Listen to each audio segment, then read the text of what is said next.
자손의 복, 출애굽기 20장 6절로 말씀을 전합니다. 우리가 기도할 때나 찬양할 때 가장 많이 고백하는 단어가 무엇일까요? 아마도 사랑일 것입니다. 사랑의 하나님, 주님, 사랑합니다 라는 말을 우리는 참 자주 그리고 자연스럽게 사용합니다. 성경 전체를 통틀어 하나님과 우리 인간 사이에 이 사랑이라는 단어가 언제 처음으로 등장했을까요? 하나님이 우리에게 나를 사랑해다오라고 말씀하시며 본격적으로 사랑의 관계를 맺기 시작한 때가 과연 언제일까요? 하나님께서 이스라엘 백성들에게 십계명을 주시던 시내산에서 시작되었습니다. 사실 그 전까지 우리가 느끼는 하나님의 모습은 조금 멀고 엄격하게 느껴졌습니다. 세상을 한 손으로 만드신 전능한 창조주셨고, 죄를 지으면 엄하게 벌을 주시는 무서운 재판관 같은 모습이 더 강했습니다. 인간은 그저 하나님의 명령에 절대적으로 복종해야만 하는 존재처럼 보였습니다. 하지만 시내산에서 계명을 주실 때 하나님은 이전과는 전혀 다른 말씀을 우리에게 들려주십니다. 출애굽기 20장 6절을 보면 나를 사랑하고 내 계명을 지키는 자에게는 1000대까지 은혜를 베푸느니라고 말씀하십니다. 하나님께서 처음으로 인간에게 나를 좀 사랑해 줄래? 라고 먼저 따뜻하게 손을 내미신 것입니다.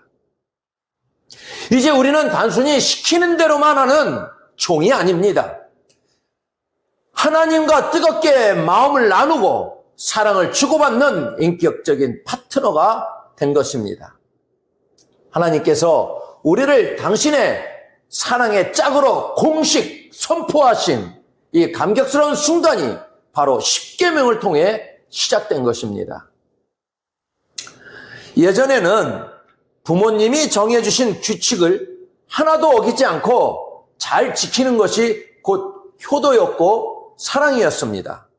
부모님이 공부해라, 일찍 들어와라 하시면 그 말씀을 잘 듣는 것이 내가 부모님을 사랑한다는 가장 확실한 증거였습니다. 하나님과 우리 사이도 처음엔 다 그랬습니다. 하나님께서 율법이라는 규칙을 주셨을 때 그것은 하나님과 우리가 서로의 마음을 확인하는 일종의 사랑의 언어였습니다. 우리가 하나님, 제가 이 말씀을 소중히 지키는 것을 보시고 제 사랑을 알아주세요 라고 고백하는 소통 방식이었던 것입니다. 그런데 시간이 흐르면서 우리 마음속에 조금씩 오해가 생기기 시작했습니다. 사랑해서 즐겁게 지키는 게 아니라 내가 이걸 완벽하게 지켜내야만 하나님이 나를 사랑해 주시겠지라는 강박관념이 생긴 것입니다. 마치 시험 공부하는 학생이 내가 100점을 맞아야만 부모님이 나를 예뻐하실 거야 라고 생각하며 오로지 점수에만 매달리는 것과 같습니다. 내가 얼마나 열심히 하느냐, 내가 얼마나 잘 지키느냐에 따라 하나님의 사랑이 결정된다고 믿어버린 것입니다. 결국 사랑의 주도권이 하나님이 아니라 나에게로 옮겨와 버린 그런 셈이 된 것입니다. 초대교회 시절의 수많은 사람도 그런 오해 속에 살았습니다. 예수님을 믿으면서도 마음 한구석에는 그래도 율법을 철저히 지켜야 하나님께 인정받을 수 있어라는 생각이 뿌리 깊게 박혀 있었습니다. 하나님과 나누던 따뜻한 사랑의 관계가 어느덧 내가 이만큼 했으니 나를 인정해 주세요라는 차가운 거래처럼 변질되어 버린 것입니다. 하지만 하나님이 우리에게 정말 원하시는 것은 그런 모습이 아니었습니다. 하나님은 우리가 규칙이라는 틀에 갇혀 쩔쩔매는 것이 아니라 그 규칙 속에 담긴 하나님의 진심 어린 사랑을 발견하기를 원하셨습니다. 하나님은 우리가 무거운 짐을 지길 바라신 게 아니라 그분의 사랑 안에서 진정한 자유를 누리길 원하셨던 것입니다. 요한복음 3장 16절을 보면 하나님이 세상을 이처럼 사랑하사 독생자를 주셨으니라고 말씀하십니다. 여러분, 이 말씀에 어떤 조건이 붙어 있나요? 너희가 착한 일을 70점 이상 했으니까 사랑해 줄게 라거나 너희가 계명을 다 지켰으니 아들을 보내주마 하는 조건이 단 하나라도 있습니까? 전혀 없습니다. 이것이 바로 복음의 핵심입니다. 우리가 먼저 하나님을 사랑해서 그 보답으로 사랑을 받은 게 아니라는 사실입니다. 우리가 아직 죄인이고 하나님을 알지 못할 때 하나님께서 그냥 먼저 일방적으로 우리를 사랑해 버리신 것입니다. 이제 사랑의 주도권은 나에게서 하나님께로 완전히 넘어왔습니다. 요한일서 4장 10절 말씀처럼 우리가 하나님을 사랑한 것이 아니라 하나님이 우리를 먼저 사랑하셔서 우리 죄를 용서해 주시기 위해 아들을 제물로 보내주셨습니다. 그러니 이제는 하나님께 사랑받으려고 억지로 점수를 따기에 애쓰지 마십시오. 오히려 나 같은 사람을 왜 이렇게 사랑하실까 하는 그 크신 사랑에 너무 감격해서 그 사랑이 너무 고마워서 주님, 이제는 제가 정말 주님 뜻대로 살고 싶어요 라고 고백하며 나아가는 것입니다. 이것이 바로 우리가 누리는 진짜 은혜입니다. 그렇다면 이 뜨겁고 놀라운 사랑이 가장 먼저 나타나야 할 곳은 어디일까요? 바로 여러분의 가정입니다. 하나님은 출애굽기 20장 6절을 통해 우리에게 놀라운 은혜의 약속을 주셨습니다. 나를 사랑하고 내 계명을 지키는 자에게는 천대까지 은혜를 베푸느니라. 여기서 말씀하시는 천대는 단순히 숫자로 1000번을 말하는 것이 아닙니다. 이것은 하나님의 사랑이 중간에 절대 끊어지지 않고 영원토록 여러분의 가족의 가문에 흐르게 하겠다는 하나님의 뜨거운 약속이자 다짐입니다. 내가 내 사랑 안에 머물면 내가 내 자녀와 그 후손들까지 끝까지 책임질게 라고 말씀하시는 하나님의 강력한 선언입니다. 우리는 부모로서 자녀들에게 무엇을 물려주려고 그토록 애를 쓰며 살아갑니까? 좋은 학벌, 남부럽지 않은 재산, 높은 사회적 지위. 물론 부모된 입장에서 그것들이 참 귀해 보일 수 있습니다. 하지만 그것들이 우리 자녀의 영혼을 지켜줄 수 있을까요? 그 물질과 명예가 자녀의 앞길에 닥칠 거센 고난과 풍랑을 막아줄 수 있을까요? 진정으로 좋은 부모, 지혜로운 조상은 아브라함처럼 신앙의 선구자가 되어야 합니다. 부모가 땀 흘려 닦아놓은 기도의 길, 그 신앙의 유산이야말로 자녀의 미래를 밝히는 가장 확실한 방법입니다. 성경 속 디모데의 할머니 로이스와 어머니 유니게가 자녀에게 물려준 것은 금은 보화가 아니라 거짓 없는 믿음이었습니다. 자녀를 내 소유가 아닌 언약의 자손으로 인정하고 하나님 손에 온전히 맡길 때 하나님은 그 자녀를 이 시대를 깨우는 인물로 키워내십니다. 한나가 아들 사무엘을 젖대자마자 하나님께 내어드렸을 때 사무엘은 이스라엘 전체를 살리는 위대한 선지자가 되었습니다.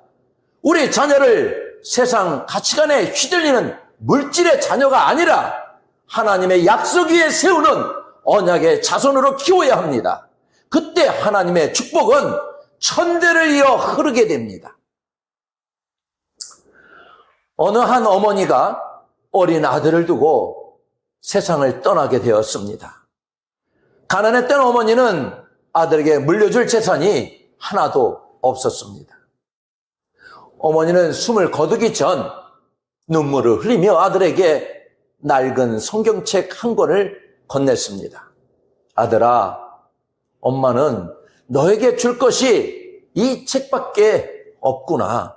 하지만 이 책 안에 있는 하나님의 말씀을 내 평생의 보물로 삼으렴. 하나님을 사랑하고 이 말씀대로만 살면 하나님이 반드시 너를 책임지실 거란다. 그 아들은 어머니의 유언을 가슴에 새겼습니다. 구도수송공으로 일하며 끼니를 걱정해야 할 만큼 가난한 시절도 있었지만 그는 어떤 순간에도 하나님을 사랑하는 마음과 그분의 말씀을 놓지 않았습니다. 이 소년이 바로 훗날 전 세계 수많은 영혼을 주님께로 인도한 위대한 전도자 D.L. 무디입니다.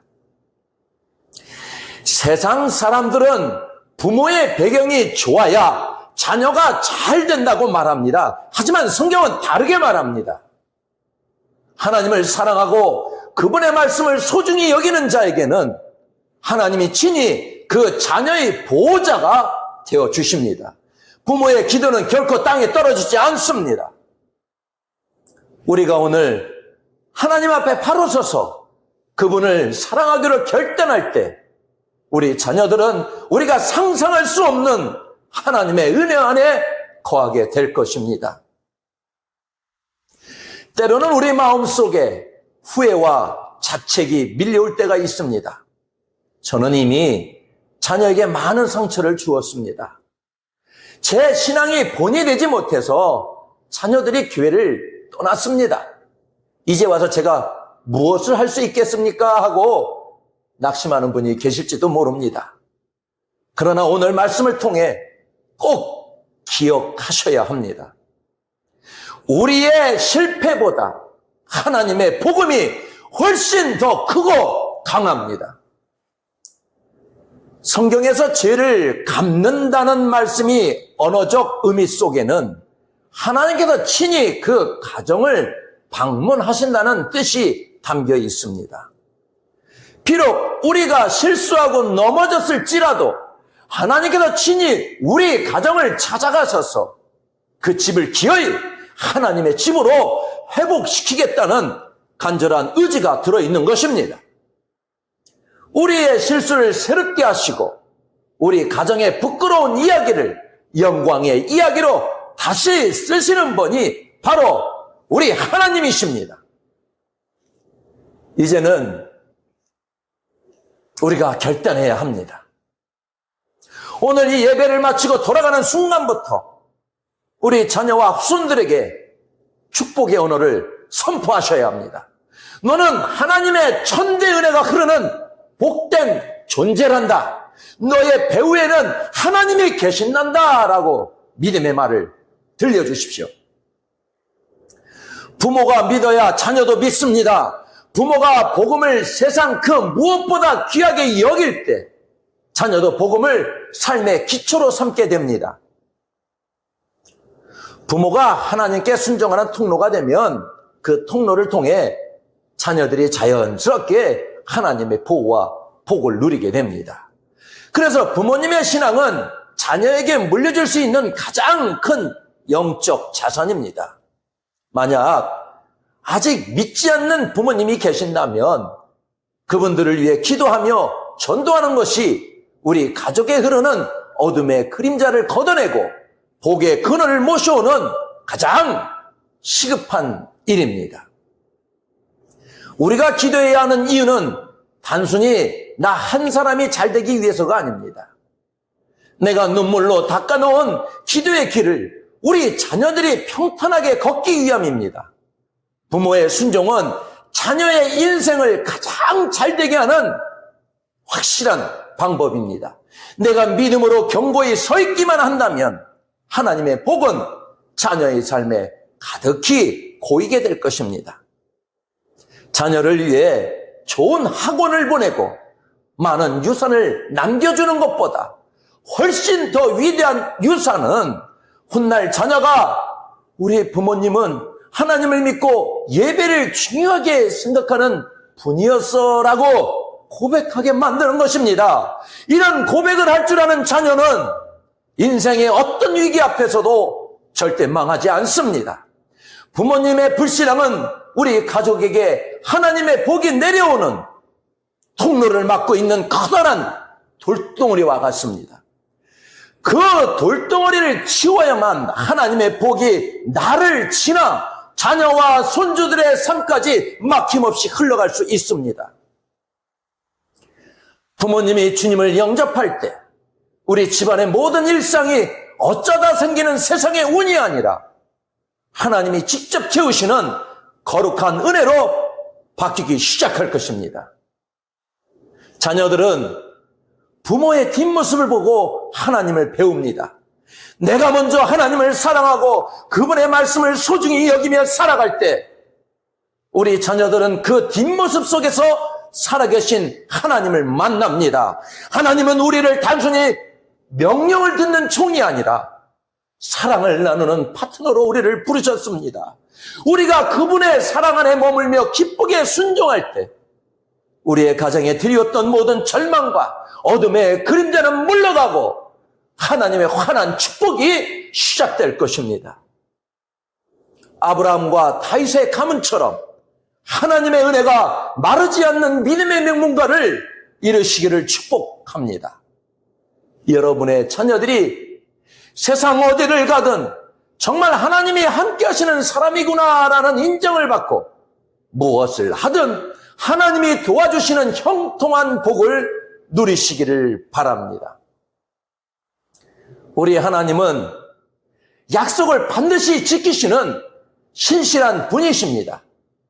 나 한 사람의 믿음으로 시작된 이 천대의 복이 여러분의 자녀와 후손들에게 대물림 되기를 간절히 바랍니다. 여러분 모두가 가문을 살리고 복을 흘려보내는 위대한 믿음의 조상이 되시기를 주님의 이름으로 간절히 축원합니다. 기도하겠습니다.